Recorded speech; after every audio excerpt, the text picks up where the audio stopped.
नमस्कार दोस्तों, मैं डॉक्टर वीके सिंह पीसीएस की पाठशाला से। आज के वीडियो में हम बात करेंगे कि ग्लोब पर किसी भी स्थान का लोकेशन हम कैसे रिप्रेजेंट करते हैं। जैसे किसी भी डाक पत्र के लिए एक प्रॉपर पिन कोड और एड्रेस होता है, इसी प्रकार से ग्लोब पर किसी स्थान के लोकेशन के लिए अक्षांश और देशांतर दोनों की ज़रूरत पड़ती है।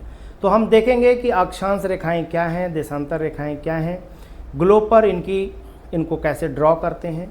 तो जस्ट हम इसको देखने वाले हैं। तो हम देखेंगे कि ये पृथ्वी को गोलाकार रूप में हमने यहाँ रिप्रेजेंट किया है। हालांकि पृथ्वी का आकार पूरी तरह से गोलाकार नहीं है और पृथ्वी के आकार के लिए एक टर्म यूज करते हैं जिसको हम जियोइड कहते हैं। लेकिन यहाँ हम एज्यूम कर लेते हैं कि पृथ्वी का आकार गोलाकार है और इस गोले पर हम जानते हैं कि किसी एक पॉइंट पर, इस गोले का जो पॉइंट है, यानी कि किसी एक बिंदु पर 360 डिग्री का हमारा एंगल होता है और 360 डिग्री को अगर हम हाफ से डिवाइड कर दें, that means 180 and one segment 180। यानी जब हमने इसको बिल्कुल बीचों बीच से सेंटर से क्रॉस करते हुए हमने इसको 2 इक्वल पार्ट्स में डिवाइड किया तो 180 डिग्री और 180 डिग्री। तो जस्ट हम इसी प्रकार से सेंटर से क्रॉस करते हुए इस गोले को हमने 2 हिस्सों में विभाजित कर दिया। अब साथ में हम आपको डायरेक्शन चार्ट बताना चाहेंगे कि जब हम ये हमारी डायरेक्शन रेखाएं हैं, हमेशा हम ग्लोब पर इसे नॉर्थ और नॉर्थ के अपोजिट साउथ, राइट हैंड पे ईस्ट एंड वेस्ट, ये हमारा डायरेक्शन चार्ट है। दैट मीन्स ये जो बीच की रेखा है और इससे जो कुछ भी अपर साइड है, ऊपर है, इसे हम कहते हैं नॉर्थ डायरेक्शन और इस जो बीच वाली लाइन है इससे जो नीचे है उसे हम कहेंगे साउथ। दैट मीन्स ये जो बीच वाली जो रेखा है हमारी एक रेफरेंस लाइन है, यानी आधारभूत बिंदु है जिससे हम किसी भी प्लेस को नॉर्थ या साउथ मेजर करते हैं। तो इसके लिए जो हम टर्म यूज करते हैं उसे हम कहते हैं इक्वेटर। इक्वेटर यानी कि भूमध्य रेखा या विषुवत रेखा। तो विषुवत रेखा या भूमध्य रेखा एक अक्षांश रेखा ही है जिसकी वैल्यू, चूँकि अर्थ के सेंटर से क्रॉस करते हुए अर्थ को 2 इक्वल भागों में बांटता है, तो इसकी जो वैल्यू है वह है 0 डिग्री। चूँकि ये आधारभूत रेखा है, रेफरेंस लाइन है, इसके ऊपर में जो भी लाइन हम ड्रॉ करेंगे हर 1 डिग्री के अंतराल पर एक एक रेखाएं खींची गई हैं। जस्ट एज्यूम करना है कि 1-1 डिग्री पर ये लाइंस हैं। तो कुछ इम्पॉर्टेंट लाइंस, जैसे कि हमने ये ले लिया कि ये 30 डिग्री की लाइंस है, ये हमारे 60 डिग्री की लाइंस है और ये हमने पहले ही देख लिया था कि इस रेफरेंस बिंदु, इस रेफरेंस वाली लाइन से जो कुछ भी अपर साइड है उसे हम नॉर्थ कहते हैं। That means 30 degree north, 60 degree north. और ये हमारा पोल है जिसकी अगर वैल्यू लिखें तो 90 डिग्री नॉर्थ, या कहें तो ये हमारी उत्तरी गोलार्ध है, नॉर्दर्न पोल है। उत्तरी गोलार्ध का ये नॉर्थ पोल है, यानी उत्तरी ध्रुव है।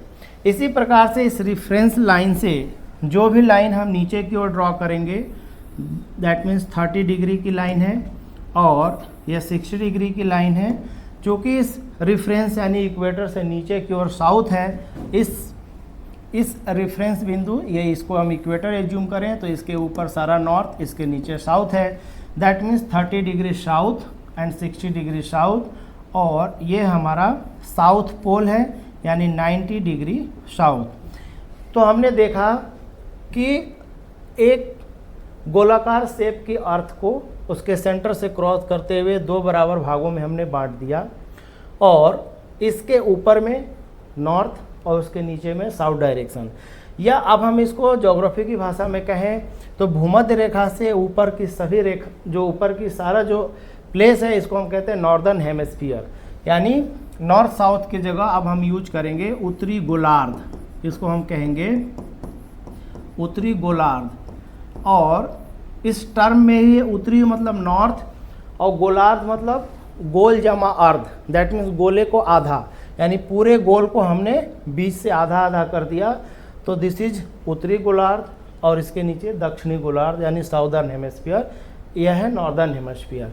अब हम अक्षांश की बात स्टार्टिंग में कर रहे हैं, तो अब हम अक्षांश को डिफाइन कर लेते हैं कि पृथ्वी पर खींची गई वो हॉरिजॉन्टल लाइंस, वो क्षैतिज रेखाएं, या पृथ्वी पर खींची गई एक काल्पनिक रेखाएं जो कि हॉरिजॉन्टल खींची जाती हैं, उसको हम अक्षांश रेखाएं कहते हैं। अगेन कि जो लैटिट्यूड हैं और लॉन्गिट्यूड हैं, उसमें से जो लैटिट्यूड है वो हॉरिजॉन्टल लाइन है बट एक इमेजिनरी लाइंस हैं, और इसकी अगर खासियत देखें तो जो मिडिल की लाइंस है इसकी लेंथ सबसे बड़ी होती है, यानी भूमध्य रेखा की लंबाई सबसे ज़्यादा, और हर एक लाइंस कंसाइड करते हुए नॉर्थ पोल एक बिंदु पर आ जाता है।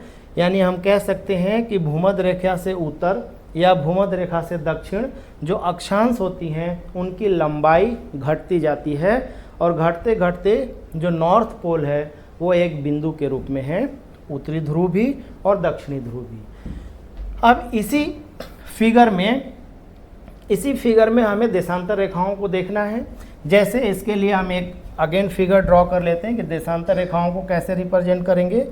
तो देखिए देशांतर रेखाएं, ये हमारी हॉरिजॉन्टल रेखाएं थी अक्षांश, और देशांतर रेखाओं के लिए इसी 360 को हम अगेन यूज करते हैं कि ये हमारा अर्थ का शेप है, राउंड शेप एज्यूम किया है।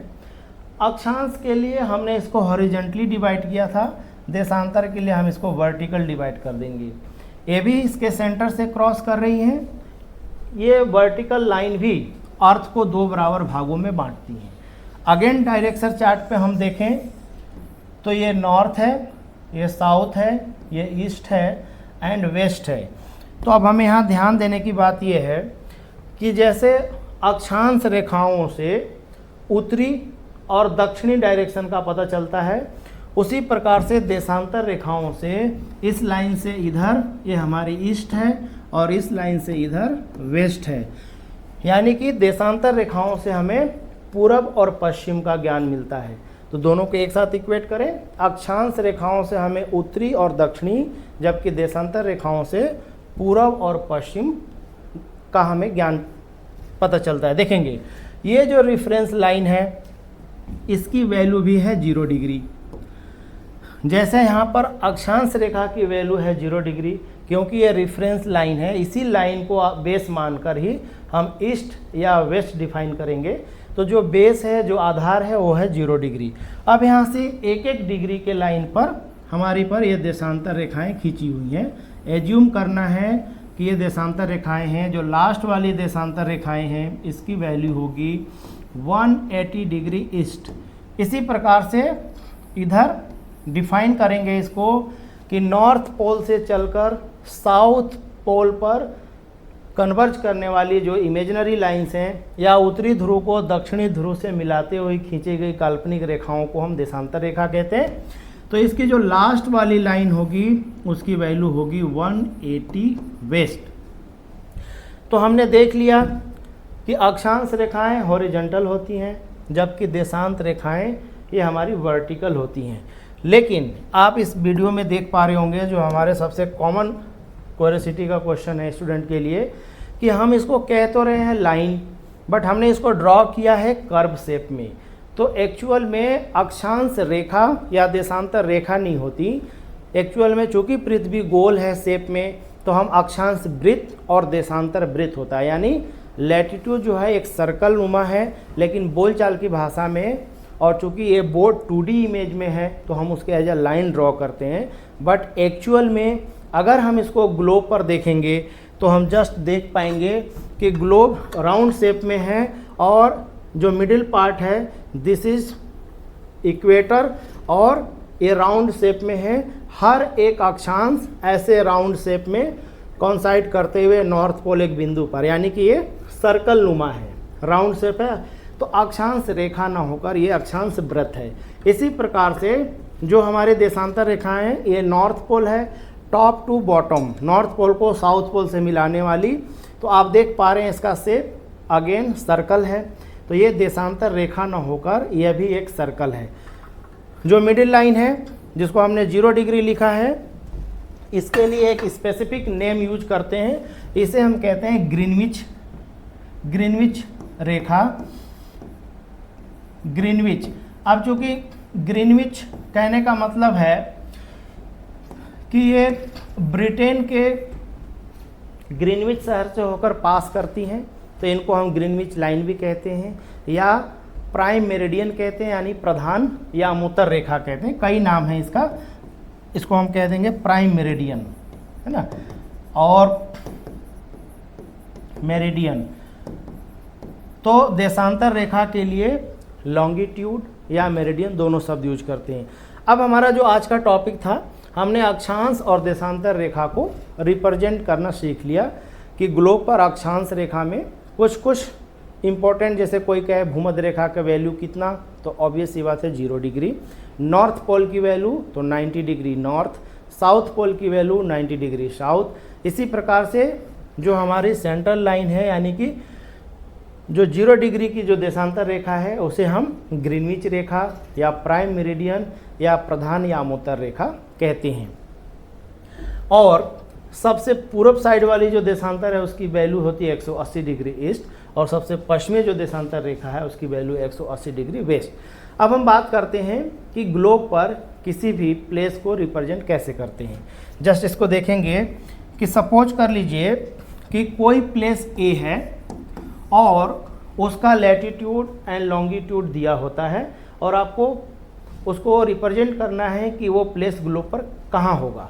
तो जस्ट देख लेंगे, ए का जो लैटिट्यूड है और लॉन्गिट्यूड है, बोथ आपको गिवन है।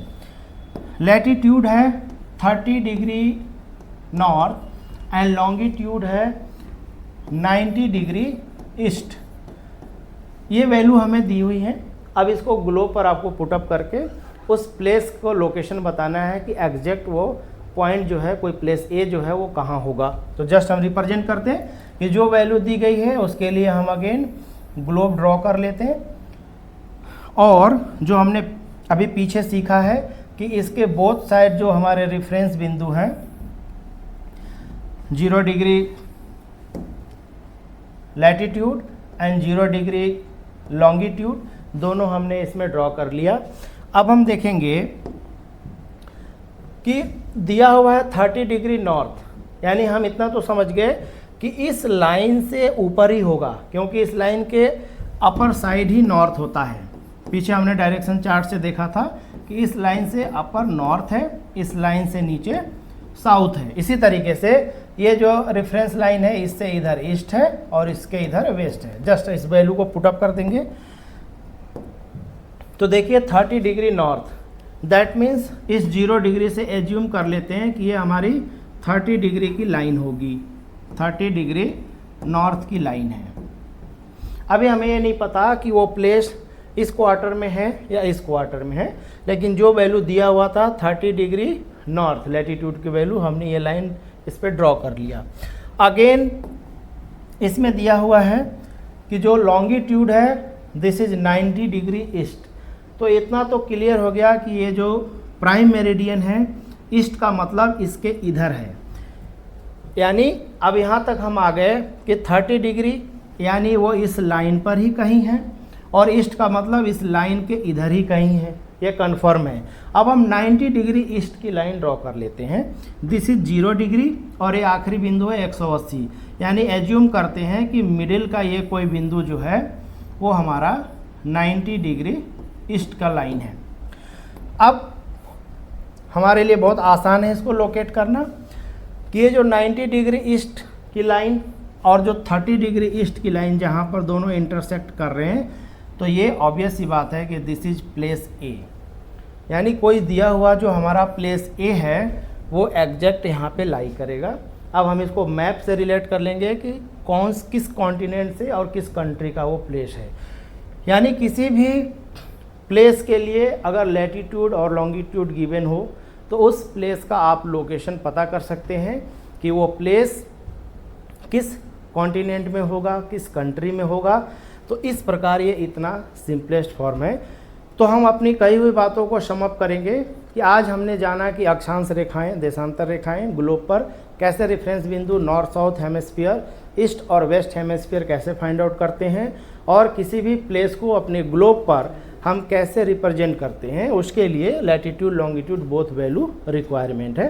तो और इन्फॉर्मेटिव वीडियो के साथ हम आपके सामने उपस्थित होंगे।